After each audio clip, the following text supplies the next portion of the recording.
आपको हर petrol pump में अब आपको जो ऑक्टेन है मिनिमम 95 का मिलेगा, उसके पहले 91 का मिल रहा था, thanks to ethanol and E20। जी लेकिन सर इस वक्त सबके मन में ये सवाल बना हुआ है, क्योंकि सरकार भी एक्सेप्ट कर चुकी है कि माइलेज तो घटा है थोड़ा, तो जब माइलेज घटा है इसके बावजूद E20 क्यों लागू किया है? लोगों का ये कहना है कि हमें ऑप्शंस मिलने चाहिए, E10 भी मिलने चाहिए, हमें प्योर पेट्रोल भी मिलना चाहिए, और अगर कहीं मिल भी रहा है तो वो बहुत महंगा मिल रहा है।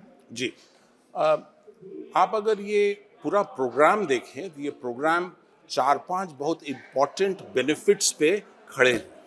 सबसे पहला बेनिफिट है कि हम लोग को एक एनर्जी सिक्योरिटी की तरफ मूव करना है। अभी जब वेस्ट एशिया क्राइसिस हुआ, थैंकफुली इंडिया में पेट्रोल की कमी नहीं हुई। थैंकफुली वो पेट्रोल की प्राइस भी जो है बहुत तेजी से बढ़ने की जो शंका थी वो भी नहीं हुआ।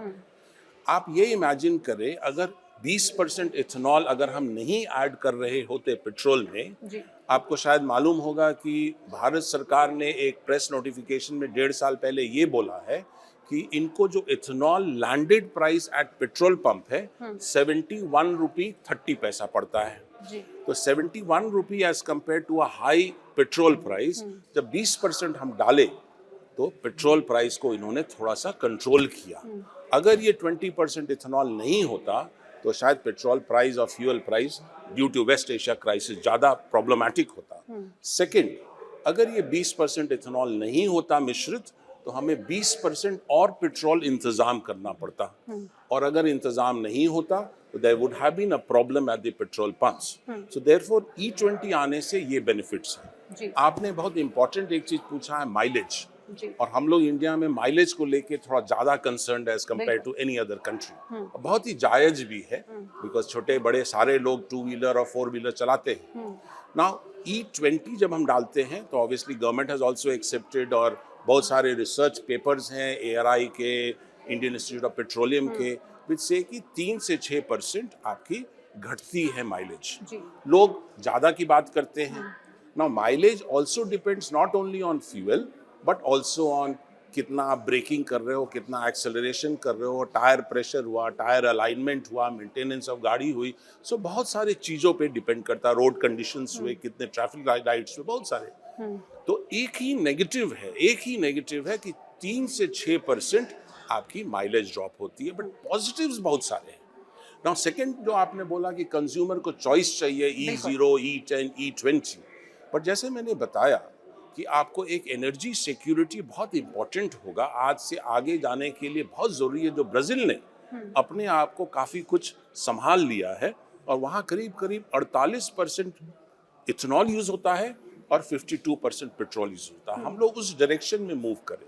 दूसरा बेनिफिट हमें है पोल्यूशन, चूँकि ऑक्सीजन है, और ये वेल टू व्हील आप देखें फ्रॉम द क्रॉप, जब मेज ग्रो हो रहा है या शुगर केन ग्रो होता है तो कार्बन डाइऑक्साइड फोटोसिंथेसिस से वो खींचती है, तो वो प्रॉब्लम एक कंट्रोल, वहाँ से कार्बन डाइऑक्साइड होता है। एमिशंस भी कम होते हैं जब पेट्रोल के साथ बर्न करते हैं, तो पोल्यूशन भी कम होता है। और ये छोटा सैक्रिफाइस ऑफ माइलेज के कारण अगर मेरी हेल्थ इंप्रूव करती है, मुझे अगर विंटर्स में AQI मेरा कम हो जाता है, AQI दिल्ली का 500 है, साओ पॉलो स्टेट है ब्राज़ील में जहाँ पे 68% इथेनॉल यूज होता है, वहाँ का AQI सिर्फ 15 है, 15।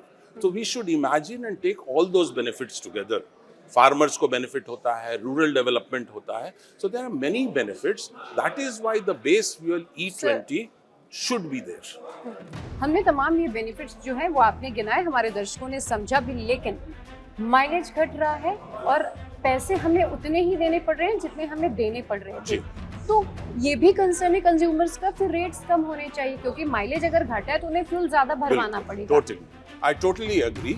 अभी अगर भारत सरकार जब भी रोल आउट करे E25, थोड़े रिसर्च करके, थोड़ी सी कॉन्फिडेंस बिल्डिंग करके जब भी E25 करे, तो ऑब्वियसली मेरा भी रिक्वेस्ट रहेगा, बिकॉज मैं भी कंज्यूम करता हूँ पेट्रोल, मेरी गाड़ियों में भी होता है, E25 का पेट्रोल का price should be lower than E20, and that will attract people to decide E20 या E25। जैसे ऑलरेडी भारत सरकार ने E85 का जो रोल आउट किया है, अभी तो बहुत यूज नहीं हो रहा है, उसका प्राइस उन्होंने प्योर E20 से काफी कम किया है। एक और अहम सवाल है सर, दर्शकों के मन में बहुत ज्यादा डर है जो 2023 से पहले की गाड़ियां हैं, अब उनका भविष्य क्या, क्योंकि उनका इंजन तो E20 के लिए तैयार ही नहीं है।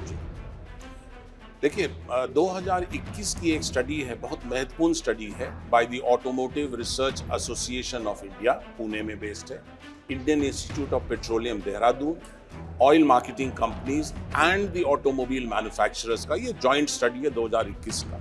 वहाँ पे उन्होंने कंफर्म किया है कि E20 गाड़ी, E20 फ्यूल E10 में गाड़ियों पे जब इस्तेमाल हुआ तो उन्हें कोई नुकसान नहीं हुआ, इन द सेंस की स्टार्टेबिलिटी में कोई प्रॉब्लम नहीं हुई, आपको ड्राइवेबिलिटी में कोई प्रॉब्लम नहीं हुआ, आपको प्लास्टिक पार्ट्स या मेटल पार्ट्स पे कोई असर नहीं हुआ, इंजन में कोई प्रॉब्लम नहीं हुआ, सिर्फ माइलेज पे ड्रॉप हुआ जो हमने डिस्कस किया है। तो that is a very important study to confirm कि मेरा E10 गाड़ियों में कोई दिक्कतें नहीं होती। अभी रिसेंटली मारुति के बहुत सीनियर अफसर ने ये बताया कि लास्ट 1 ईयर में उन्होंने करीब 2.5 करोड़ गाड़ियों का सर्विसिंग किया।